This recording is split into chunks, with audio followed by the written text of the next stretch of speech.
Let's look at J K. Brown, guys. J K. Brown, for those of you who do or don't know, she is the Miami Herald journalist, and she was the reason why Epstein got arrested. Now, I do not want to take any of the power away from all of the hundreds, if not thousands of people who were victimized, who stayed true and stayed with this. But there were two primary things that led to the explosion of the Epstein case. Number one was when Virginia Giuffre went to the press and she shared her stuff, and Ghislaine Maxwell attacked her in the press and called her out specifically, saying Jane Doe is Virginia Giuffre and she's a liar. And then Virginia Giuffre had a lawyer, a female lawyer, who was like, I think we can sue her for defamation.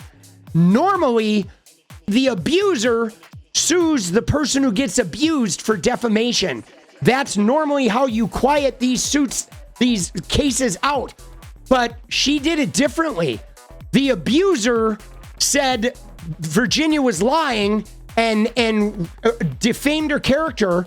And so Virginia Giuffre sued the abuser for defamation. And that started a year of depositions in 2016. And that put all of the Epstein shit on the record. Okay, because the Epstein case was closed. It was gone.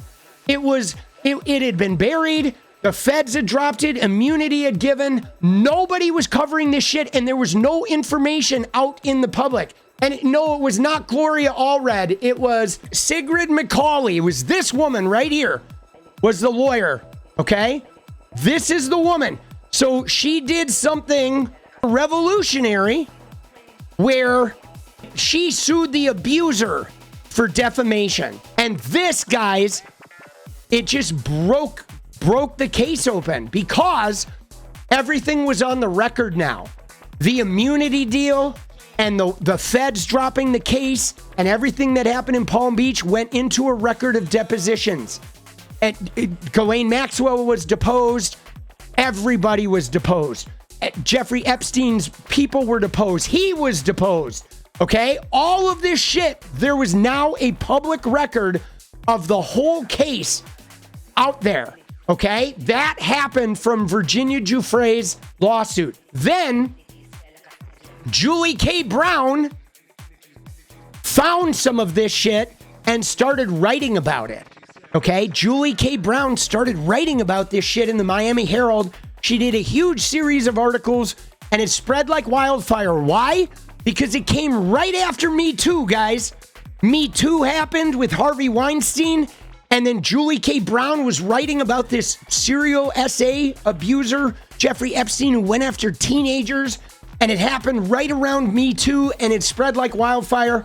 Epstein got arrested. Alex Acosta stepped down. Epstein ends up dead. Now, it helped that Trump was running for president because that gave it more oxygen for sure. Like, if Trump hadn't been running for president, the fact that Virginia Giuffre and these depositions were happening while Trump was running for president meant there was now a presidential campaign reason to talk about this.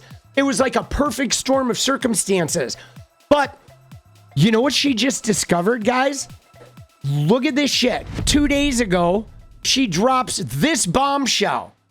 Does somebody at the DOJ want to tell me why my American Airlines booking information and flights in July 2019 are part of the Epstein files attached to a grand jury subpoena?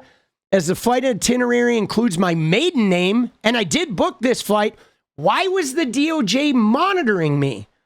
So, dude, the reporter who was writing these articles and who broke this case, they have a confidential reports of her air travel.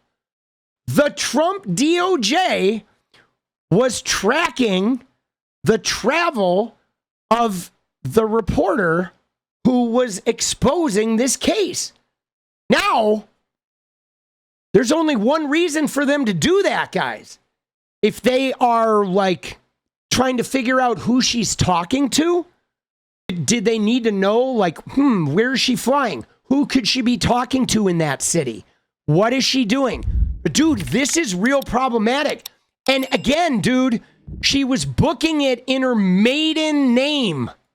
In her maiden name. So not only were they following her, but they were following her booking shit in her maiden name. So they were like looking for her. It wasn't like they just stumbled upon some information, but they were looking for her under her name and her maiden name, right? I mean, dude, yeah, that is some mobster stuff. Dude, they're definitely covering this shit up, boss. But while the Department of Justice is slowly releasing documents on their own timeline, a new bombshell was discovered over the weekend. Well, what was the bombshell? Well, we learned a document tracking flight records of a journalist was included in the released files. That journalist, who's Julie K. Brown, she forced the truth about Epstein's sex trafficking into daylight with a series of reporting on how our justice system failed the survivors of Epstein's abuse. Brown responded with this, quote, "Does somebody at the DOJ want to tell me why my American Airlines booking information and flights in July 2019 are part of the Epstein files?" I think it's a good question. And Democrats on the House Oversight Committee, they are now asking the same. Yeah. But while the Department of Justice is slowly releasing... So now we're asking the question, why was the DOJ tracking an investigative journalist who covered Epstein? Dems demand answers. Miami Herald reporter Julie K. Brown and House Democrats asked why details of a flight taken by Brown were found among the Jeffrey Epstein files. Brown also addressed the matter in a post on Substack in which she said she had expected to see her name in the Epstein files because of her reporting. But what I didn't expect to see was an American Airlines flight record from 2019 with my full name on them, including my maiden name, which I don't use professionally. It's an unusual name, so it's clear that it was me. She said the Department of Justice needs to explain why travel information and booking itineraries for a journalist are in the files. Dude, look at him, dude. He's so creepy. And yeah, I mean, if I'm going to put conjecture in here, guys, my suspicion is this. They wanted to know who she was talking to, okay? Because they wanted to know who they had to keep quiet, I think. I mean, when you think about this, guys, a lot of this ruse for Trump has been, and for whoever Trump is protecting, because Trump is protecting himself, but he's also protecting his friends. We're going to look at MTG's thing in a little bit too, okay, where she talks about it, and everybody now, MAGA's all mad at MTG, but Trump said some shit to her too, because we know he's protecting donors. We know he's protecting friends.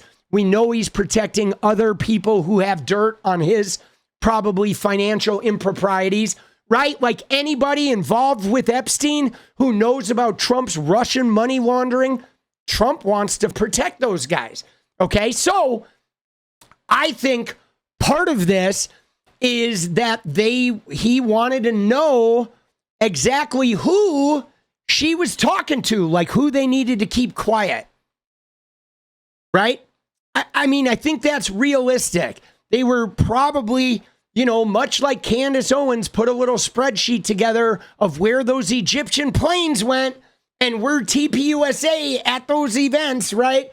There was somebody in the Trump admin and his DOJ who was trying to figure out who do we have to keep quiet, or who do we have to defame their character, or who is she talking to next? Okay, because they use tactics, guys. They do. Every single one of these women has talked about being intimidated or being threatened, or some of them died mysteriously of drug overdoses or gunshot wounds or car wrecks or whatever. Ivana fucking took a spill down the stairs, which that was weird, right? Now, Virginia Giuffre, in her book, in Nobody's Girl, she talked about people, she was living in Colorado for a while, guys, and she lived on a country road that was just a road straight to her house. And there were cars that would drive out to her house and just sit in her driveway with the high beams on the front of her house, and no one would ever get out of the car. There's no reason to drive down this road. It only leads to her house. And cars would drive down and sit with the high beams on her house for 15 minutes, and then they would turn around and leave. And this kind of shit was happening, not just to Virginia, but all kinds of shit was happening to everybody that was like speaking up about this. Like whether it was coming from Epstein, dude, she bought guns. Okay. Her and her husband, they had guns. One night she actually opened the door and waved her handgun out in the lights, she said, and then the car fucking drove away. Like they were letting them know that like, we see you, right? We see you, we're watching you. I mean, this is crazy. So again, this is a pretty big situation. And now she's not, okay, getting an answer. But the thing about this, though, is like there's no reason a reporter would be involved in a grand jury investigation about Ghislaine Maxwell unless they're like, why would the reporter be there? She wasn't a witness. What are they trying to do? They're trying to defame the reporter. They're looking for dirt on the reporter. They're saying, oh, you talked to a reporter was feeding you information. This is a weird piece of information to have. You know, they were watching her plane flights. I think it's really interesting that it's this one specific flight, okay? And they have like, this is a confidential airline record, right? It says American Airline confidential for official use only. So it is an internal confidential document